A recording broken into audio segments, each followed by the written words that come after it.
السلام علیکم ناظرین، میرا نام ڈاکٹر سید نعیم حامد علی الحامد ہے اور میں آپ کی خدمت میں اپنے نہایت عزیز دوست طارق حنیف کی کتاب جو نہایت اعلیٰ درجے کے ناصحانہ لیکن شگفتہ شزروں پر مشتمل ہے، اس میں سے کچھ شزرے آپ کی خدمت میں پیش کروں گا کہ وہ لوگ بھی اس سے استفادہ کر سکیں جن تک یہ کتاب نہیں پہنچی ہے۔ یہ شزرے ایک سے زیادہ قسطوں میں پیش کیے جائیں گے اور اس کے بعد اسے یوٹیوب پر اپلوڈ کر دیا جائے گا اور وہاں پر آپ اپنی رائے بھی تحریر کر سکتے ہیں۔ وہ رائے چاہے وہ اتفاق پر مبنی ہو یا اختلاف پر، دونوں صورتوں میں صاحب کتاب اور ان شزروں کو پیش کرنے والے کو اپنی دعاؤں سے ضرور نوازیں۔ اب میں آپ کی خدمت میں پہلا شزرہ پیش کرتا ہوں۔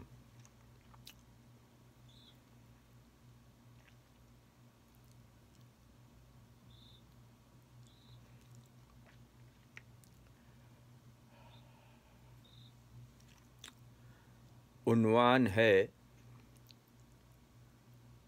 تلاش جس کی سب کو۔ باپ نے کھانے کی میز پر اہل خانہ سے بجھارت پوچھی کہ وہ کیا ہے جس کی ہم سب کو تلاش ہے۔ تحقیقی ادارے بھی اسی کو حاصل کرنے کے لیے سرگرداں ہیں۔ محققین اسی کی کھوج میں خاک چھانتے ہیں، سمندروں کی گہرائیوں میں غوطہ زن ہوتے ہیں اور خلاؤں میں قلع بازیاں لگاتے ہیں۔ سوالات کی آخری منزل بھی یہی ہے۔ مذاہب عالم بھی اسی کو اپنی بنیاد قرار دیتے ہیں۔ جرائم کی تفتیش کا ہدف بھی یہی ایک لفظ ہے اور عدالت کے فیصلوں کا مرکز بھی یہی ہے۔ تعلیم اور تعلیمی اداروں کا نچوڑ بھی یہی ہے۔ بڑے بیٹے نے کہا دولت، منجلے نے کہا عزت اور سنجلے نے کہا رزق۔ بیٹی بولی علم، اہلیہ نے کہا صبر۔ باپ نے کہا آپ کی کوشش کا شکریہ، وہ لفظ ہے سچ۔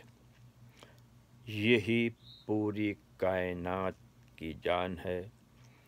تمام تعبیریں، تعویلیں، سحر انگیز تقریریں، حسن بیان اور مشقتیں بیکار اور رائگاں ہیں اگر وہ سچ سے خالی ہیں۔ سچائی ہی سب سے بڑی طاقت ہے اور آخری فتح اسی کی ہوتی ہے۔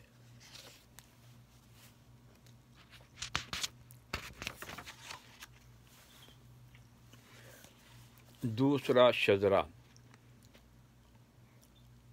عنوان ہے بہتات یا قلت۔ کچھ لوگوں کی بھاگ دوڑ سے یہی بھاگ دوڑ سے یوں معلوم ہوتا ہے جیسے ہر شے کی قلت ہے۔ بس چیزیں ختم ہونے کو ہیں، جو ہاتھ لگے سنبھال لیجئے، پھر موقع ملنے کا نہیں۔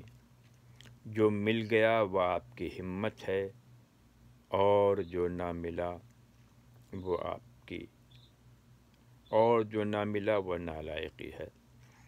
ایک دوڑ ہے جس میں پانے کے لیے آگے آگے رہنا، اور آگے رہنے کے لیے سب کچھ پانا از حد ضروری ہے۔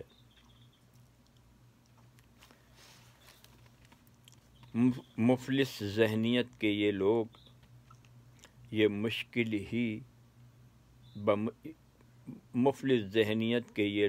بمشکل ہی کسی کو اپنی طاقت، مال یا پیداوار میں حصہ دیتے ہیں۔ ان کے نزدیک دینا حماقت ہے۔ وہ سمجھتے ہیں دیا ہوا کبھی لوٹ کر نہیں آتا۔ سینت کر رکھنا ان کا محبوب مشغلہ ہوتا ہے، حتیٰ کہ کوئی اور اگر کسی کو دے تو بھی ان کے ماتھے پر سلوٹ سی پڑ جاتی ہے۔ دینا ان کے نزدیک اتنا ہی مشکل ہے جتنا ایک شاعر کے لیے اپنے کلام کا انتخاب خود کرنا۔ سخی سے ملیے تو لگتا ہے ہر شے کی بہتات ہے، سب کے لیے اس کے پاس بہت ہے۔ ایسا شخص محنت تو کرتا ہے مگر بھگدڑ نہیں مچاتا۔ جتنا کماتا ہے اس سے زیادہ بانٹتا ہے، اور اس سے بھی زیادہ پاتا ہے۔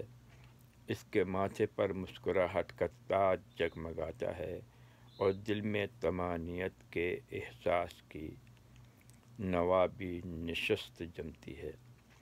سچ تو یہ ہے کہ قلت یا بہتات باہر نہیں، اندر کی دنیا کا مسئلہ ہے۔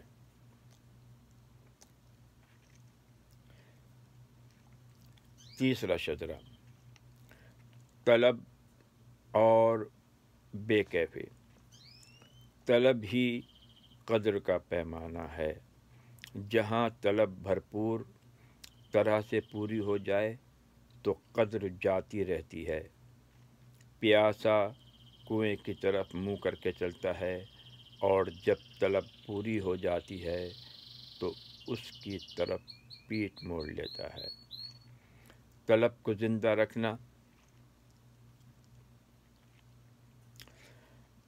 زندہ رکھنا گویا دلچسپی کو زندہ رکھنا ہے۔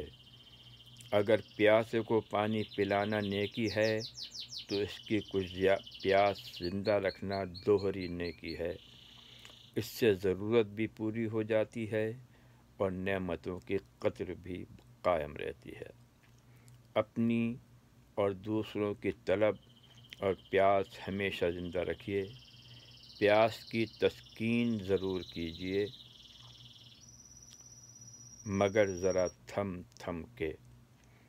کہیں ایسی بے احتیاطی نہ کر بیٹھیے کہ لذت اندوزی کے جوش میں طلب کے پیمانے جلد بھر جائیں اور باقی زندگی بے کیفی میں گزرے۔ فی الحال انہی شذرات پہ اکتفا کرتا ہوں۔ عن قریب آپ کی خدمت میں مزید شذرے پیش کیے جائیں گے۔ آپ کے مشاہدہ کرنے کا بہت بہت شکریہ۔